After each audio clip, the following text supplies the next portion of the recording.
2 audio transcripts and then 2 TBI investigative reports. There should be a total of 4.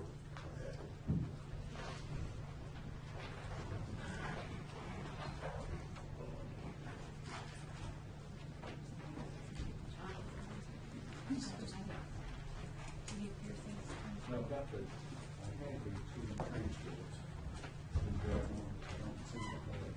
You have one up there? No, sir. What were you looking for, Stuart? I'm looking for For sealed appears. C. This one's got I'm looking for one that's on.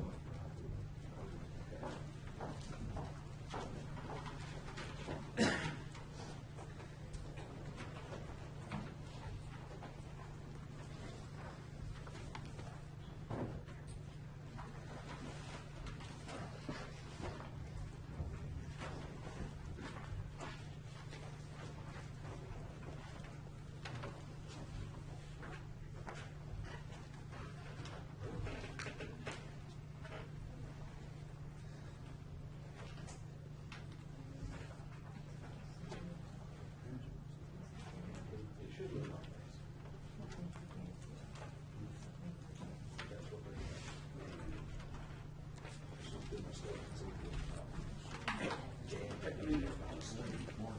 It's more than welcome to use this one that's highlighted. Agent Vincent, referring to ID Exhibit 57, that is a compilation that you prepared for your official file, correct? Yes, sir. That's not the actual statement of the defendant. It's not workable. It's just summation that you write down. It's noted on the second page that, never mind, it says the videotape will remain in my possession, but it is compiled on video. And referring to Exhibits 55, 56 marked for ID, which you have previously made notations or made references to. Yes, sir. Have you ever seen either of those documents before today, before your testimony at this time? I have seen it, yes, sir. You've seen those? I think so. When did you see it? Well, I thought I had a copy of my case file. Oh, that's interesting. Okay, thank you. Yes, sir. That's all. Thank you, Your Honor.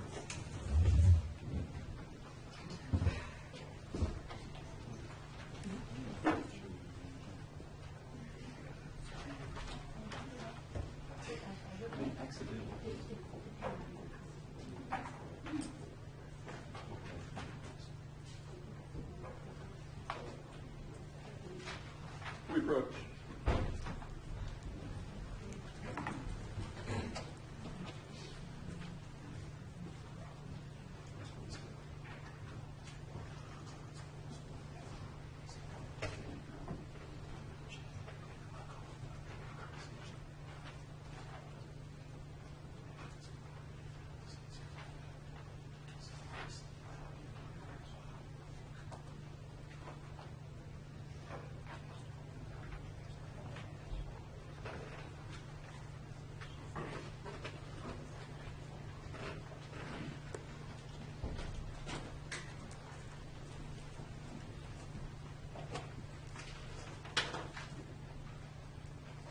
At this point, the defense calls Kenny Bartley.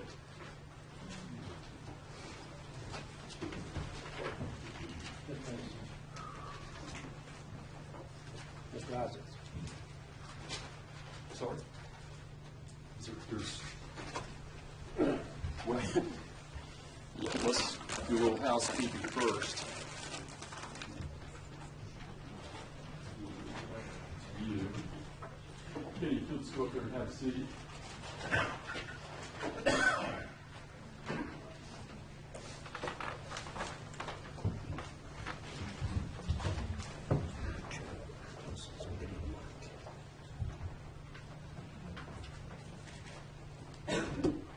State your name for the jury. Kenny Bartley. And how old are you as you sit here today, Kenny? I'm 22.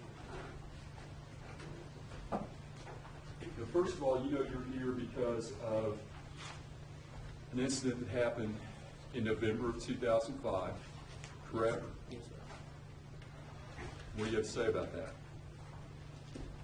I'm sorry that I'd do anything to take it back. It was the worst day of many people's lives. Now, in November, you were a student at Campbell County High School. Tell us what grade you were in. Ninth grade. Let me show you a picture that a number of witnesses have looked at and asked if that accurately depicts how you looked in November of 2005. Yes, sir. It was taken right before that. Now, in November of 2005, were you living with your mom or your dad? I was living with my father. And you were living with your father because at some point your parents separated and got divorced, correct? Yes, sir. Tell the jury how old were you when that happened? I was 7 when they separated. You were 7 years old? Now, you were staying with your dad. At that point, your dad had a country store here, correct? Yes, sir. And what was the name of the family store? Kenny's Pioneer. And tell the jury where that was located. It was located right off of the main road. Not sure. And I take it you spent a lot of time there with your dad. Yeah. Now, as a 14-year-old in Campbell County, tell the jury what kind of things that you used to do. Ride four-wheelers, hunt, fish, watch Cartoon Network, just average stuff, really. Four-wheelers, hunt, fish, watch Cartoon Network. Now, you were attending Campbell County High School. What was your grades like, Kitty? I mean, they were good in high school. A's, B's, C's? Yeah. What, did you have a favorite class or favorite teacher? Miss Anna Castleberry. And is that the lady that testified earlier today? Yes, sir, it was. And what did Miss Castleberry teach? Keyboard. Now, let's kind of rewind a little bit. Tell the jury what you did the night before. I had taken Soma for the first time. I was staying with my cousin, Carden Russell. You had taken a medication called Soma, correct? Yes, sir. And how did the Soma impact you? Really just put me to sleep. And you got up the next day, and that would have been November 7th. Tell the jury what day of the week that would have been. A Monday.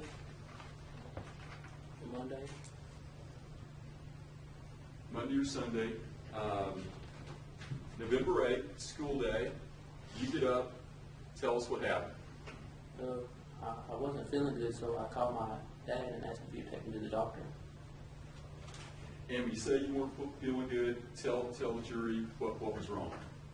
I was still feeling the effects from the medication the night before.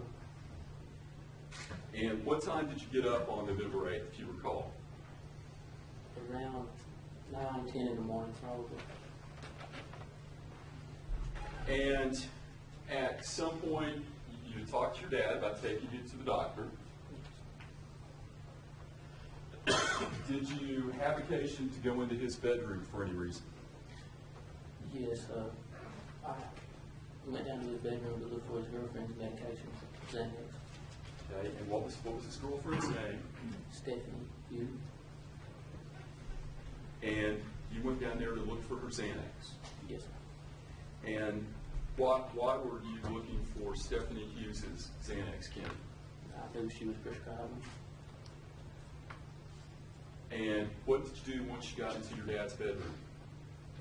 Well, I started looking through the drawers, and while I was looking through the drawers, I came across the Beretta box that held the weapon. Okay. And describe to the jury where the box was that held the weapon in relation to the bedroom? It was in a, like a chest of drawers, it'd be up high in the top drawer. And did you find the Valium? Yes, I found the Valium later on, whenever I kept looking through the room. And tell the jury what you're going to do with the Valium. I plan to take them. And at this point, what, you were taking medication, correct? Yes, Were you self-medicating? yes. And you see your father's gun in a box. Tell the jury why you took the gun from your dad's bedroom. I took the gun to trade to my neighbor, or once was my neighbor, Bill Crowley, for 2 Oxycontin 80s. Now, Bill Crowley, you say he was your neighbor. How close did he used to live to where your dad, Kenny Bartley Sr., lived? Pretty close, probably 2 or 3 minute ride on a 4-wheeler. Now, did you call Mr. Crowley and ask him if he would trade the gun for drugs, or he trade you drugs for the gun? No, I didn't call him that day. And why did you have an expectation that Mr. Crowley would have given you prescription pills for the 22 Beretta? I knew he had a relatively large collection of guns, and that I had traded him a knife before for drugs. And how old is Bill? He was at this time in his probably late 40s to early 50s. And prior to this, how many occasions did you obtain, at the age of 14, prescription drugs illegally from your neighbor Bill? It'd be hard to tell really how many times regularly. And did Bill work at the school? No. I went to school with his son, Aaron. So your intention was to meet him after school? Yes, right home with Aaron. Now, let's describe as accurately as you can what you saw when you opened the box for the Beretta. The pistol and the clip and the bullets were all in the box together. Tell us how you removed the weapon from the box. I took the gun out, and I took the clip out, and I loaded the bullets that were in the box into the clip there and put them into my pocket. Okay. Why did you put the bullets into the clip? They were there with it when I got it, and I assumed Mr. Crowley would want to see it used. And at this point, you'd never taken a gun to school before. No. Was the clip in the gun, or was the clip out of the gun, Kenny? Whenever I found it, Well, after you removed it from the box and you loaded the bullets in the cartridge. yeah, I placed the clip into it in my bathroom upstairs.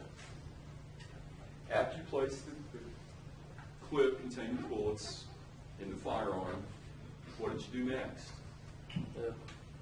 I finished getting ready for school and called, asked my dad if he'd take me. And at some point, did your father arrive to take you to the doctor or take you to school? I rode my four-wheeler to a store and met him, and he went on and took me down to school. So you rode your four-wheeler to your dad's country store, convenient market, and he took you to school. Yeah. Did you go to the doctor first? No. Now, prior to arriving at school, had you taken any medication that morning? I had taken 2 Valium. At approximately what time do you recall taking the 2 Valiums early that morning? Probably somewhere around 11, before I got to school. And how did you take the 2 Valium pills? Snorted. So, you taking the 2 Valium, you ride your four-wheeler to your dad's store, Kenny's Pioneer Market, and you get in his, what was he driving, car or truck? SUV at the time. SUV. And where do you all go? To Campbell County High School. And do you recall, Kenny, what time you got to school that day? It was around 12. And at this point, when you entered the property of Campbell County High School, where was the firearm? It was in my right cargo pocket. Now, at this point, did anyone know you had a gun? No. What happened next? I went on into class, my third period math class, and there I met with Aaron Crowley and my cousin Carter Russell, and told them what I planned to do with the gun. And tell the jury exactly what you told I these two young men. told Aaron that I was going to hire home with him to sell the gun to his dad for medication. All right, and that's your third period, and that was a math class. Who was your teacher? Rick Hunley. After Mr. Hunley's class was over, now at this point, had you shown the gun to anybody? Yes, Aaron and Carter both. Class is over, about what time? Closer to 1 o'clock, I'd say. Maybe a little later than 1 a.m. So tell the jury what you did after your third period class was over. I went out to an outside break area where we kind of hang around after lunch, and that's where I encountered Preston Young and Daniel Hamilton. And describe to the jury where you were sitting when Preston and Daniel came up to talk to you. I was sitting on a kind of a raised flower bed, something maybe a little taller than this, to where his shoulder level was about level with my legs, with my body. And when Preston and Daniel came up to talk to you, what happened? We were talking for a minute, and somehow in the midst of the conversation, he had put his hand on my pocket. What would you say he? Tell us who. Preston Young. Preston Young. When Preston touched my pocket, he asked me, "What is that?" I told him it was a gun. After you told Preston and Daniel that it was a gun, what, if anything, did they do, and what, if anything, did you say? They asked me what I was going to do with it, and I told them I planned to trade it for medication after school.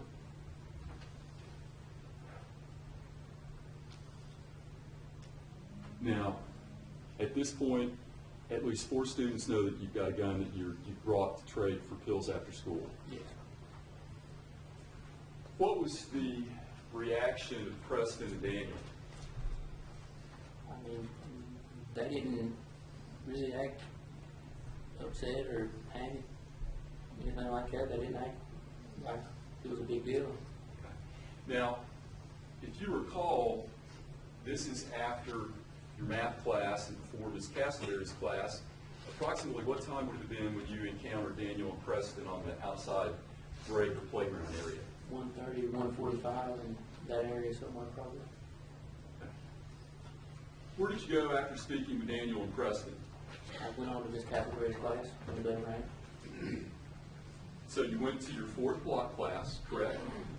And tell the jury kind of where you sat in the class in relation to the teacher. Set at the front, it's rows of desks with computers on it, and set towards the front of the class. Probably the second row back at the end. And do you remember who was sitting to your left and who was sitting to your right? I don't remember exactly who was sitting on either side, but I know it was Trent McCullough and Nathan Roberts. Now, at some point, did you provide any pills to Trent McCullough or anyone else in that classroom? Yes, I had crushed up 3 of the Xanax, and I did a line of the Xanax and left 2 lines on the table for them. Did you have any conversations with them? I can't recall the exact conversation, but I'm sure we talked. Do you recall telling Trent McCullough anything about the gun? I told him what I planned to do with it, trade it for medication after school. And did Trent seem alarmed or upset? No. So, at this point, you had taken 2 Valium about 10 o'clock, and at this point, you had just snorted the Xanax about 1:45, correct? Yes, sir. Did anything unusual happen at this point in Ms. Casberry's class? Did anyone come in and want to talk to you? Yes, SRO Phillips stepped to the door and said, "Kenny, we need to talk to you." Now, did you know S.R. Phillips before? I had seen her through it. I was familiar with Miss Phillips. Yeah, Had a good relationship, fairly nice lady. yeah, very nice lady. And can you recall, did she walk up to your desk, or did she just motion you to come outside? How did it happen? She stood at the door and asked for me. She never actually came into the classroom. Whenever she asked for me, I had moved the gun from my cargo pocket into my pants pocket, the pocket above it. What happened next? I said, what's the problem? And she was like, well, you were late for school today. We were going to go check and make sure you signed in so we don't have to call your dad. And do you recall at this point, what's your demeanor? Were you anxious about being called to the principal's office, or upset? I was calm. I wasn't nervous or anything because I knew my dad had dropped me off, so I wasn't really under the impression anything was wrong. Now, you go out and you leave with Miss Phillips. Tell us where she took you. She took me to a sign-in sheet at the front office, out in front of the actual offices. And how far was Ms. Castleberry's office to the principal's suite of offices where she took you to the sign-in sheet? How long a walk was it? It wasn't a long walk at all. It was down one hallway and you make a right and then you're pretty much there. And did you have a conversation with SRO Phillips as y'all walked down the hall? I mean, yeah, just casual conversation. Do you recall what y'all talked about? Not exactly, but it was all just normal, pleasant conversation. Now, after she takes you to the sign-in sheet, what did she do next? Well, Mr. Pierce had stepped there to the front to kind of meet us as we came in. And Well, let's talk about that. Mr. Pierce comes over to the sign-in sheet. What, if anything, did he say to you at that point? he didn't say anything. And at this point, everything's still calm and normal. Yeah. What happened next? Me, Miss Phillips, and Mr. Pierce went and sat down in his office and waited. They said they were going to wait for the principal, Mr. Shields, to come so they could call my father, I guess, to check with him about me being late. So we just sat there and kind of, like I said, just talked a little bit, waiting on Mr. Shields to come.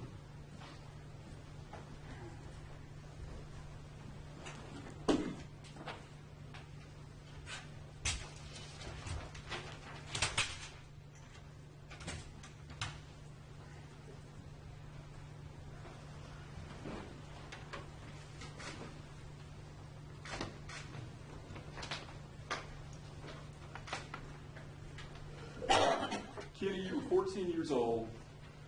You're being called to the principal's office. Are you getting anxious or nervous at this point? Not really at this point, not so much. I mean, I assumed everything was all right. Okay. Now, here's a diagram that, as you've been sitting here during this trial, you've heard a number of people testify about, and this is a configuration of Assistant Principal Pierce's office. Now, first of all, describe to this jury how tightly confined this office is. It's a very small office, and there were 3 people in there at the time, and you see a lot of couches, chairs, desks, things like that. Now, when you walk in the office, there are 2 chairs over to the right, correct? Correct. Okay. There's a chair, there's one on the left, one on the right, do you recall what chair you were seated in? I believe the chair there to the left. To the left. So you would agree with the other witnesses who indicated that you were sitting to the chair to the left? Yes. Now, S.R. Phillips comes in with Principal Pierce, and you were the only three in the room. Yes. Where was SRO Phillips sitting? She sat where Mr. Seals sat, right there beside of me. So she was right there. Yes. So the gun at this point would have been in your left or right pocket? In my right pocket. Your right pocket. So it would have been right there next to SRO Phillips, correct? Yes. And this diagram here shows kind of a large space. Are those chairs right next to each other, or is there a divider? It's almost like a love seat, but it's really like a love seat. I don't think that picture shows it, but it's. Okay. So when I'm sitting right here, would SRO Phillips have been closer to you and I? It would have been basically like this. You would be almost shoulder to shoulder. Shoulder to shoulder. So literally the gun would almost have been touching SRO Phillips. Yes. Now, at this point, tell the jury, how did the conversation go with you and Assistant Principal Pierce and SRO Phillips as you're sitting in his office? Well, me, Ms. Phillips, and Mr. Pierce just had a normal conversation too, just small talk really, waiting for Mr. Seals to arrive. Now, how long before anyone else entered the room did you engage in small talk with Assistant Principal Pierce and SRO Phillips? I'd say 10 to 15 minutes. So it was a while. Yes, it was a while. So you're there for 10 or 15 minutes. At some point, did anyone else enter the room? SRO Phillips left the room. As she left the room, Mr. Seals and Mr. Pierce entered, or Mr. Seals and Mr. Bruce entered not long after. Okay. Now, so SRO Phillips, I've had to walk in front of you, and the space between Assistant Principal Pierce's desk and the chairs, how much distance would there have been? I mean, it's not much. It's a close space. I'd say maybe Right here? a step. Yeah, maybe a step back from there, but it's not much room at all. Everything's still fine and calm, correct? SRO Phillips walks in front of you, and is Principal Seal and Mr. Bruce coming in at the same time, or did she go out and then they come in? She went out and they came in. I mean, seconds later or the same time? Seconds later. It wasn't long before they came in, but they left the room before she came in. Or she left the room before they came in. Now, at any point, could you tell as to whether SRO Phillips had a conversation with Principal Seal? Did he step out in the hall, or She stepped out into the hall. He came in after she had stepped out. I'm not sure what happened outside of there, but she did step out before he came in. Now, you've been there 15 minutes talking to the school resource security officer and talking to Assistant Principal Pierce. Did anyone at this point ask you if you had anything in your pocket or if you had a gun? While we were waiting there? Yeah. No.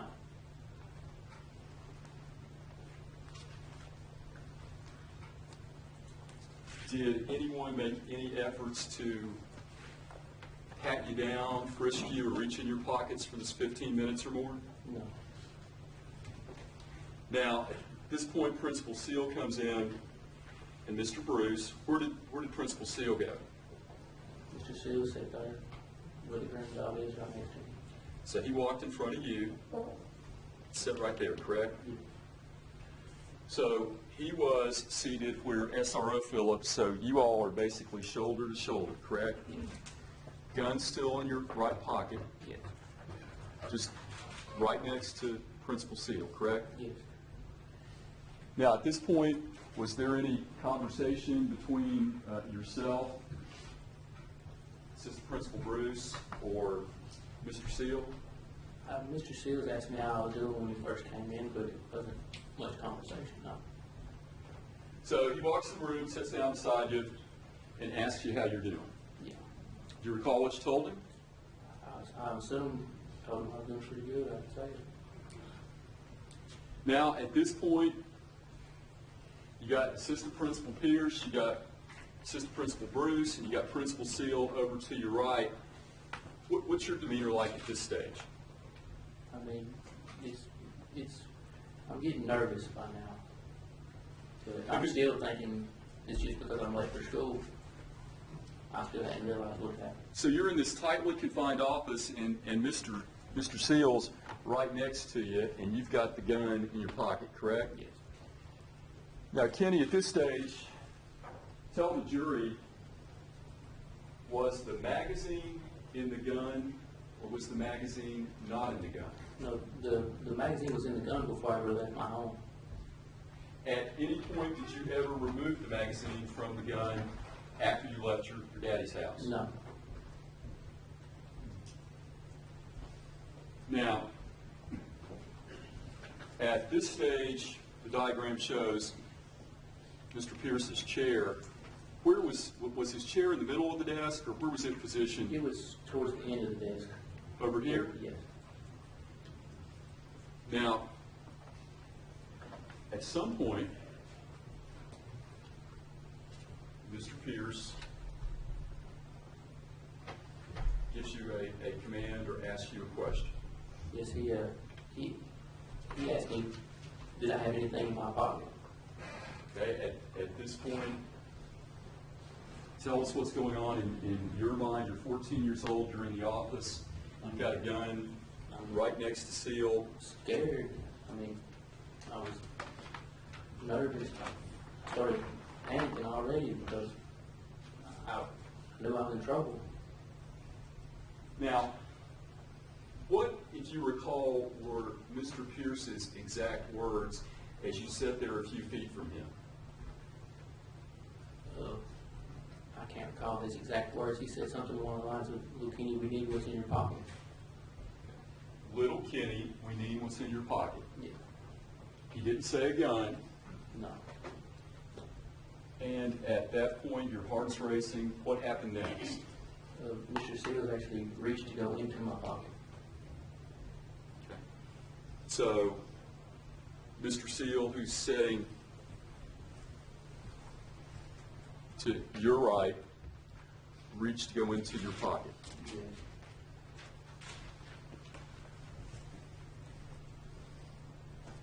And can you describe that motion to the jury? He reached into his hand into my pocket there. I had pulled the gun out, and it was pointed down like this. And whenever I did that, he hollered and put his hands up like this. Okay. So you pulled the gun out after Mr. Seal reached in your pocket. Yes. Did he reach his hand in the pocket that had the gun? Yes. And at that point, you panic and you take the gun out. Yes. What happened next? I stood up and turned to face Mr. Seals. Now, when you say you stood up, you were standing up in the tightly confined area right there, correct? So you're facing Mr. Seal, correct? Yes, sir.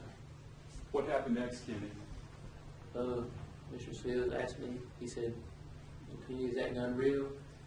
He said, "Is that a squirt gun?" I said, "You don't know how to use a gun, Kenny." All right, so Principal Seal says, "Kenny, is that gun real? Little Kenny, is that a squirt gun? Little Kenny, you don't know how to use a gun." What'd you do next? I told him I did. I cocked the gun. As I cocked the gun, I saw Mr. Pierce behind me, swivel in his chair like this. Whenever he did, I thought he was coming at me. And that's when I fired the first shot, which was kind of up and at an angle.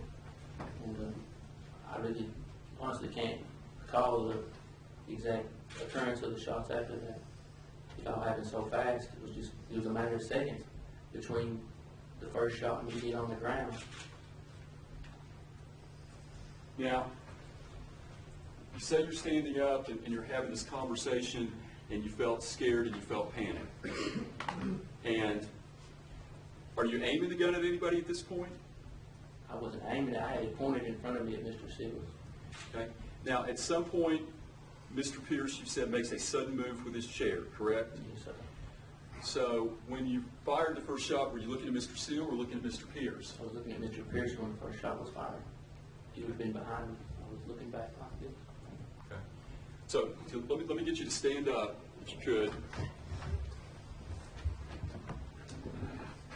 So if Mr. Seal would have been right here, Yeah, probably here, he would have been over there. Actually, I would have been here.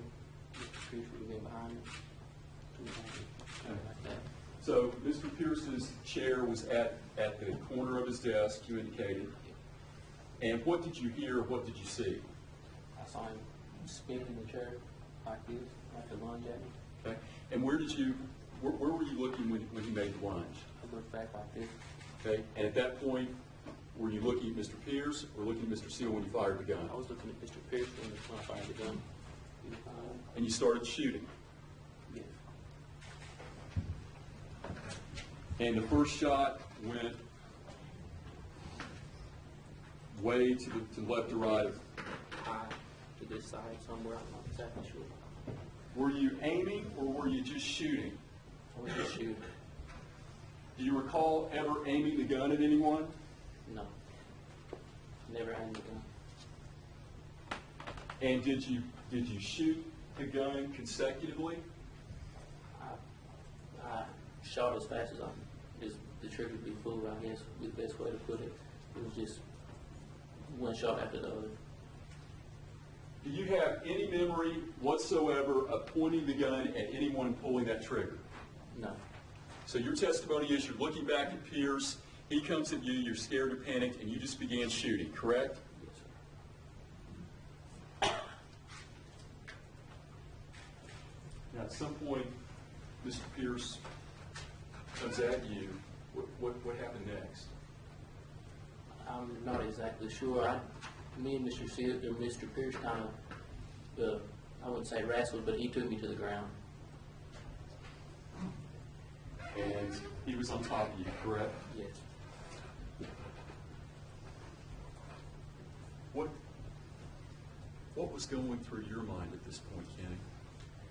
I mean, I just shot my principles. I felt horrible. I'd do anything to take it back. I know. Were you crying? Yes, I was crying.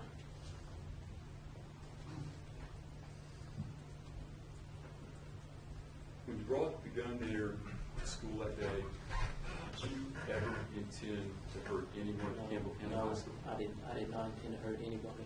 I never thought anything like this would happen.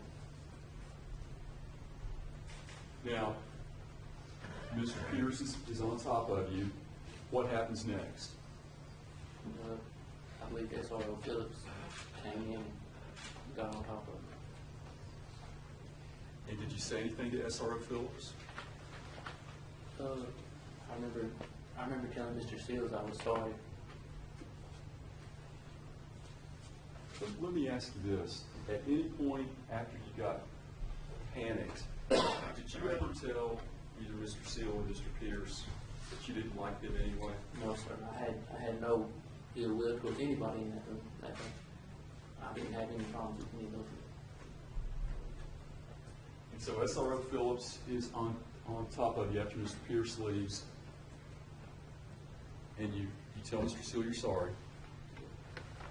You told her, what have I done, what have I done? Do you recall saying that? Yeah, I do recall saying that. Do you recall people securing your hands? Yes, I remember, I think General Saliston just tied my hands up. I had complained that the ropes were too tight because I had shot myself in the hand. It was digging into it.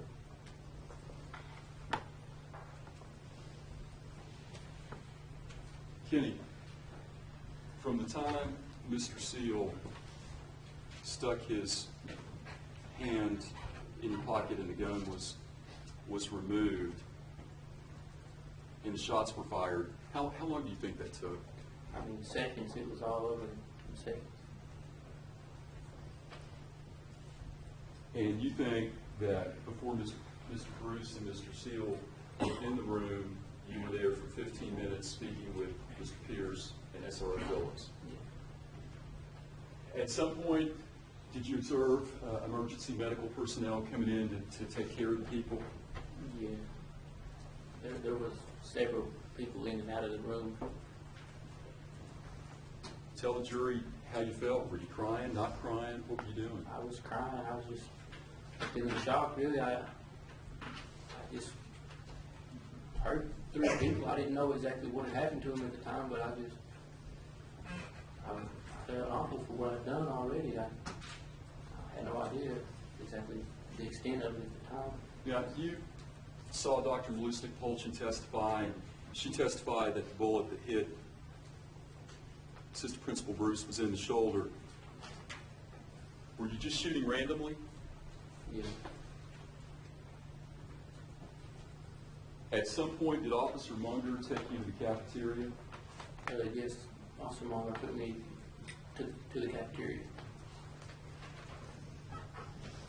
Tell us what happened there. Were your hands still tied or were they untied? I believe I was handcuffed in.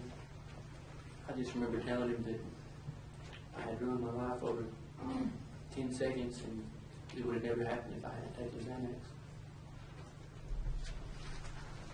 Now,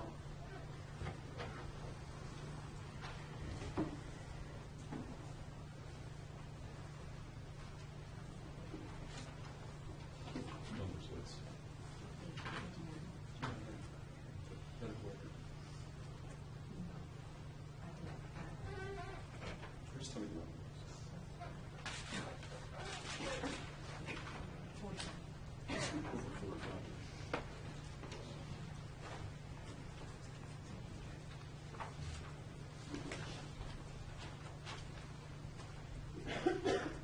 At some point, Kenny, were you taken to the hospital? Yes, I was taken to the hospital after everything happened. I'm not sure, probably an hour or so afterwards. And at the hospital, you spoke with someone about, they asked you about your injuries, correct? Yes. And do you recall, did you talk to a nurse or a nurse practitioner or a doctor? I don't know exactly what they were, but I talked to somebody else. Let me show you what's been entered. It's your medical record, exhibit number 45.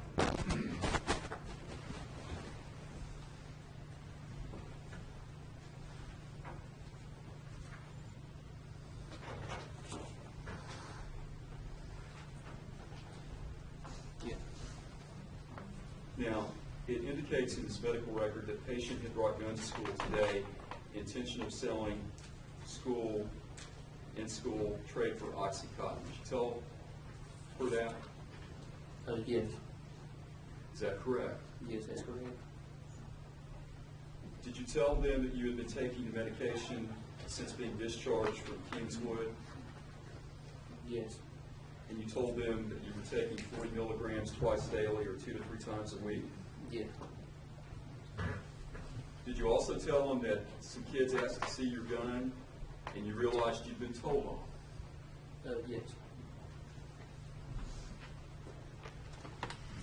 Do you recall telling this nurse that you took the gun out of pocket and felt scared and shot randomly? Yes. When you talked to that nurse shortly after this happened, were you being truthful? Yes. Were you being open? Yes. Were you being honest? Yes.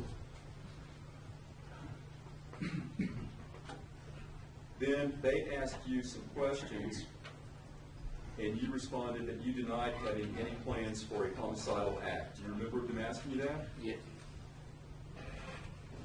And they also asked if you were suicidal, correct? Yes. And what'd you tell them? No, I told him I wasn't suicidal.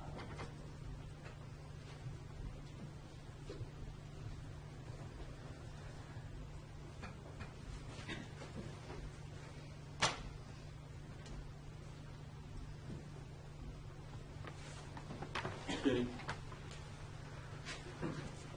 on the November 8, 2005, you were a 14-year-old freshman. You knew it was wrong to bring a gun to school, correct? Yes, definitely. The worst decision of my life, my fault. You got in that office. You pulled that gun out. Did you intend to hurt anyone in that room? No, I never intended to hurt anybody there. Why did you shoot the gun? I was scared. I felt threatened. I was trapped in the room, basically, with 3 grown men. And after Mr. Seals tried to reach for the gun, I just panicked. I was scared. How do you feel about what happened? I feel horrible about what happened. I apologize to everybody because I know how bad it hurt a lot of people, too many people. And I'm sorry for what I put them through. I do anything to take it back. Your witness.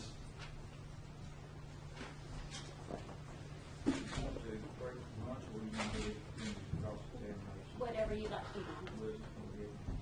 Okay.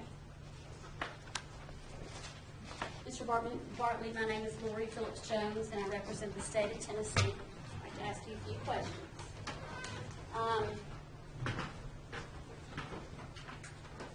With this is, I'm going to show you what has been marked as Exhibit 2.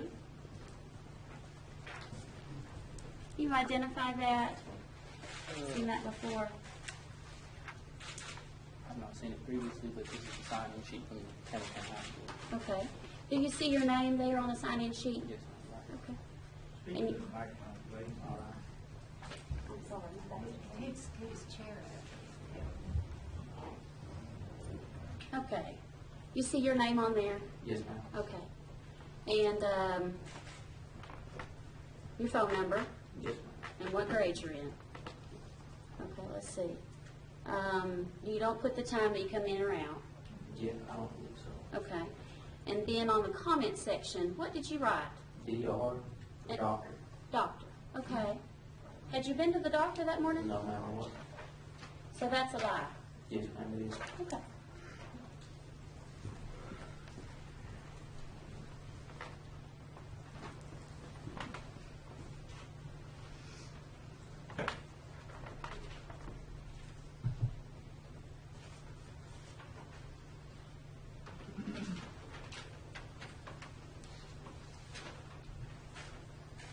Okay.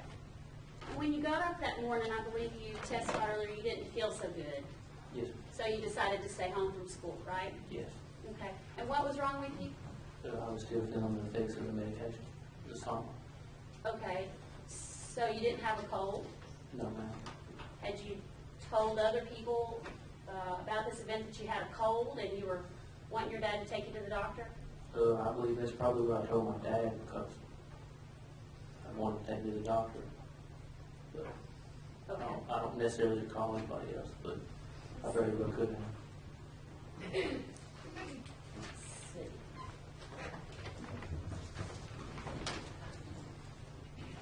Do you remember right after the event giving a statement to Don Farmer with the Campbell County Sheriff's Department? Yes, I do. Okay.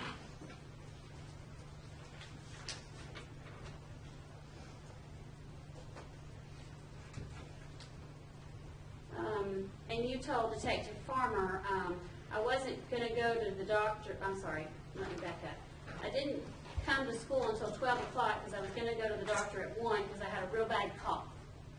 I was probably scared to tell the police I'd used drugs the day before. Okay, so that's inaccurate. Yes, it is. Okay, Well, not the statement. I'm sure I probably made the statement to him, but I didn't have a cold. so you agree that that's what you told the officer, was that you had a cold? Well, I'm not denying it, I'm sure. Okay, so that's a lie. Yes, ma'am. Okay. And so you're at home because you're not going to school and you're rummaging through the house, right? Yes, ma'am. And you're looking for drugs, Yes, ma'am. okay? And you find some Xanax Yes. and you find a gun. I found the gun first. Okay, you found the gun first. Yes, ma'am. And it was in a hidden place. Yes, well, I had known it was there, but never messed with it before. But you've shot guns before, right? Yes, ma'am. You said earlier you like to hunt. Yes, ma'am. Okay, so you're familiar with firearms? Yes. Okay. And so you said you knew where that gun was? Yes, ma'am. Okay. Let's see. And I believe you told Don Farmer he had it hid in one of his drawers. Yes. Okay. Are there other guns in your house? Yes, there were quite a few. Okay, where are they? All through the home, and some of them were locked up. Majority were locked up in another room by themselves. Okay. So the majority of all the guns are locked up in your house? Yes, majority, but there are still quite a few out. Quite a few out. Yes. Well, any particular reason you were looking for this particular gun? I wasn't actually looking for the gun when I went into his room. I was looking for his girlfriend's medicine, and in the process of looking for it, saw that gun and thought it wouldn't be noticed missing. That it wouldn't be noticed missing. It was Exactly. also a very small gun, right? Yes, it was small. Okay, and it fit very nicely in the pocket of your cargo pants, didn't it? Yes. Because they're kind of big, baggy pockets, Yes. and it would probably not even go noticed in those pockets. Yes. Okay. And so you see this gun, and you decide that you're going to trade it to Bill Crowley for drugs. Yes. Okay, for oxys.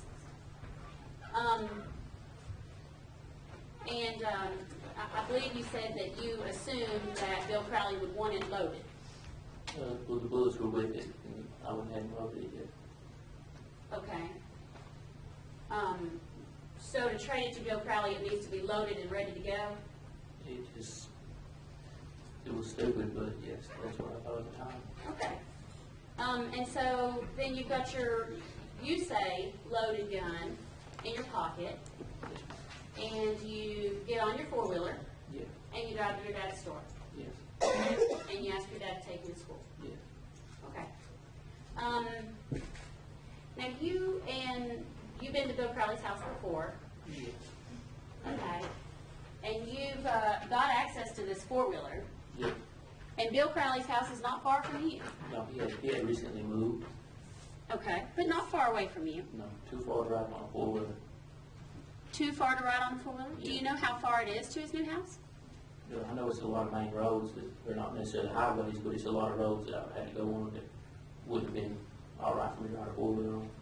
But you really wanted those drugs, didn't you? Yeah. That's your story, that you wanted those oxys. Yes. So why didn't you get on your four-wheeler and drive to Bill Crowley's house?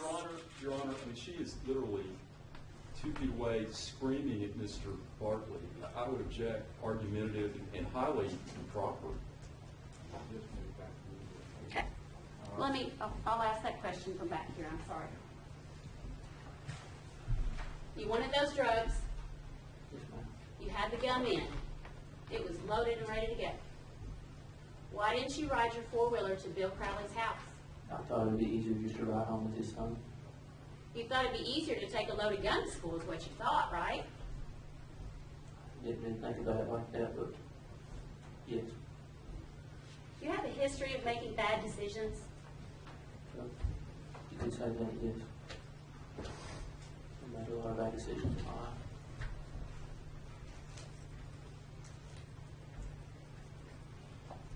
I also have another question for you. You've got Xanax, Valiums, all those pills you found at your house, right? Yes. And you could have taken as many of those as you wanted. Yes. And I guess that wasn't good enough?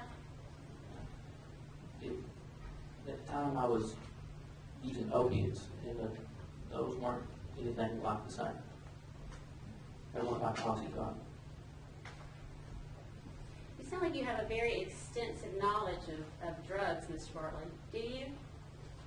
I wouldn't call it expensive. I'd say I started pretty early using them. Okay. And were you younger than this picture? You younger than this picture when you started using drugs? Yes. So you've used drugs for quite some time. Yes. And I see in this picture you've got on a shirt here. Is that the Grateful Dead? Yes, it is.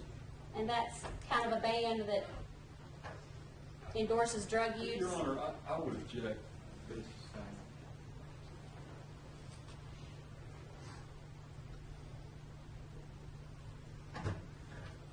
So you get to school.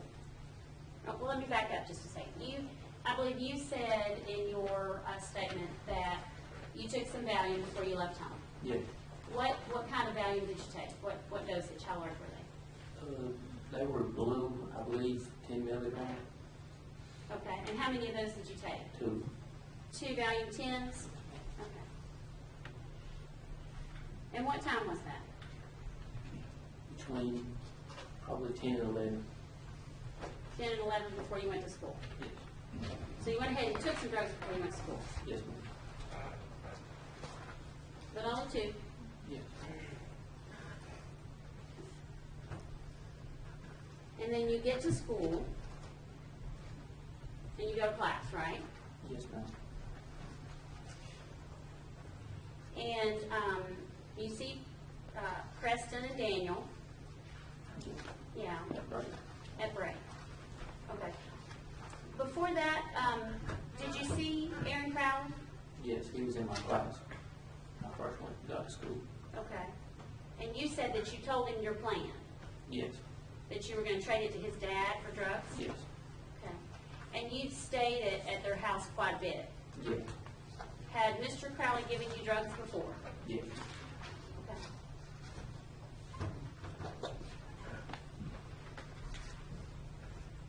And you see Preston and Daniel, Yes. and they realize, or you think, well, let me ask you this. What did they say to you about the gun? They just asked me what I was going to do with it. What you were going to do with it? Yes. Okay, and what'd you tell them? I told them I was going to trade it for medication drugs. Okay. And let me just be clear. Bill Crowley would be nowhere around the high school, is that right? Correct. All right. Did you tell Preston and Daniel not to tell anybody that you had a gun?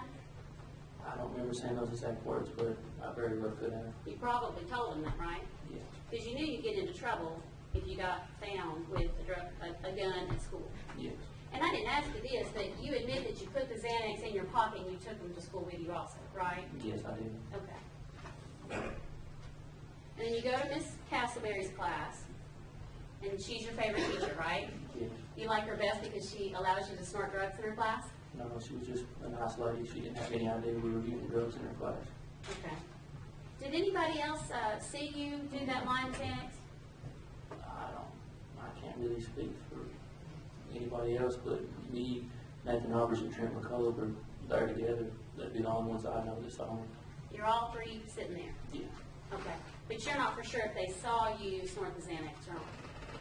I'd say I can't really speak for what they know, but I'm pretty much positive that they could have missed it.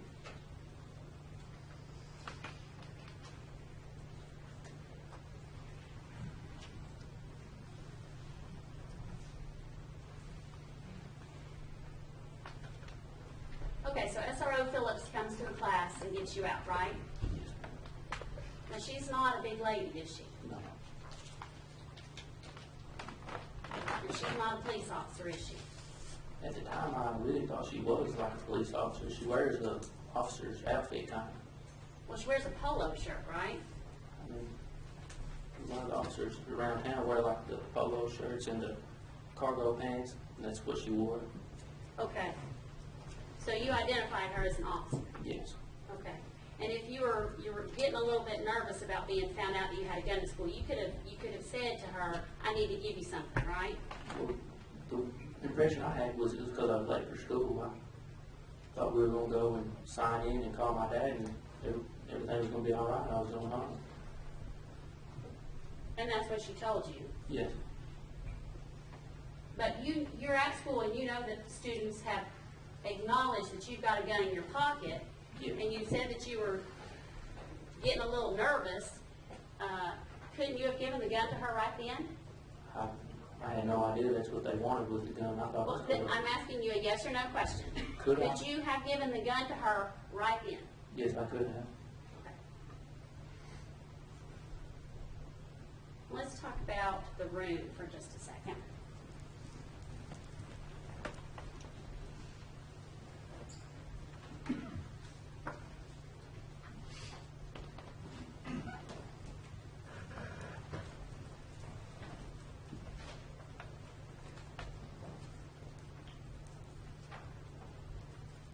Your Honor, may I approach before I ask this next question?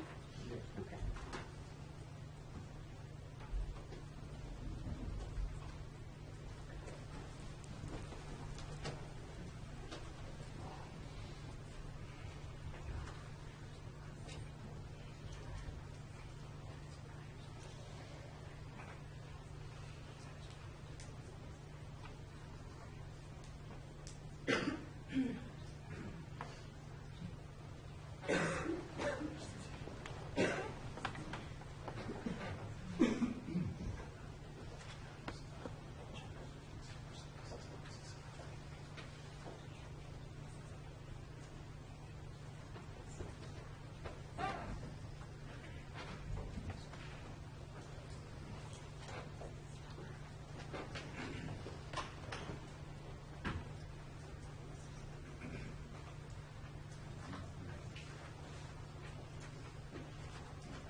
Back up just a little bit. You were in the courtyard with Daniel Hamlin and Preston Young, Yes, ma'am. and they realize you have a gun, Yes. and then you go into Miss Castleberry's class, Yes. and SRO Phillips comes to get you, Yes. and you all walk up to the front to the office. Yes. And did you see the video earlier? No, I was sitting back there. I couldn't You weren't able actually to see it, okay. Well, you all are very casual when you're up there, is that right? I mean, everything was calm. Okay.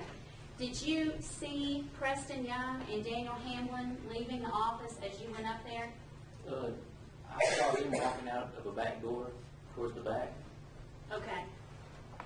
Let's see, let me.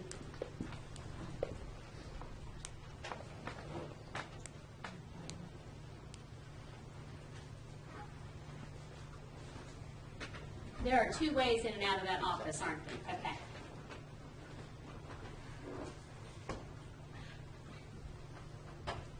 And I believe this is your computer class, right? Okay.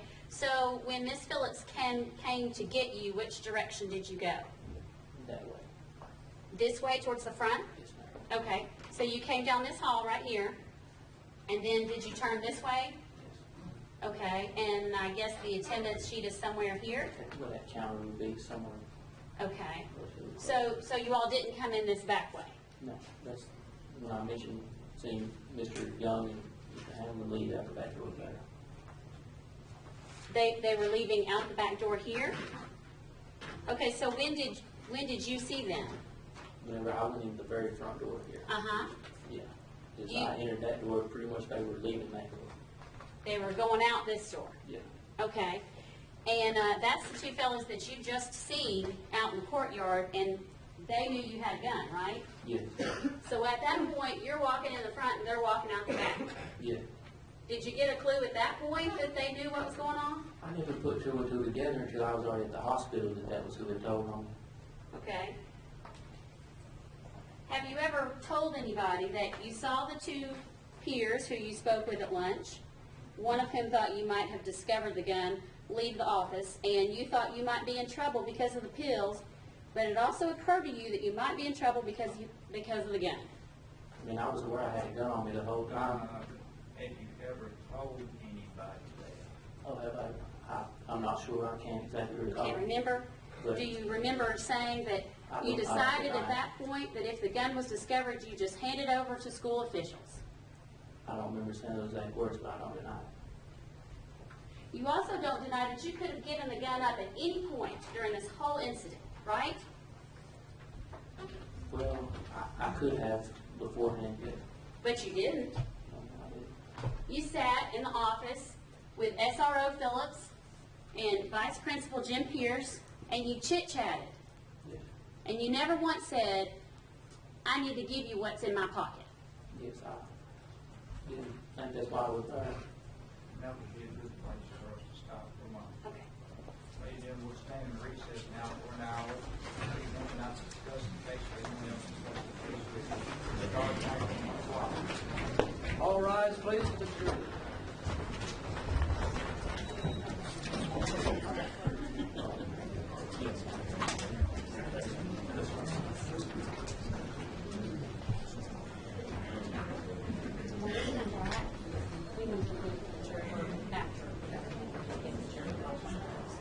That's the pictures that were in the collected exhibit. I haven't seen the exhibits. I was. Order the recess.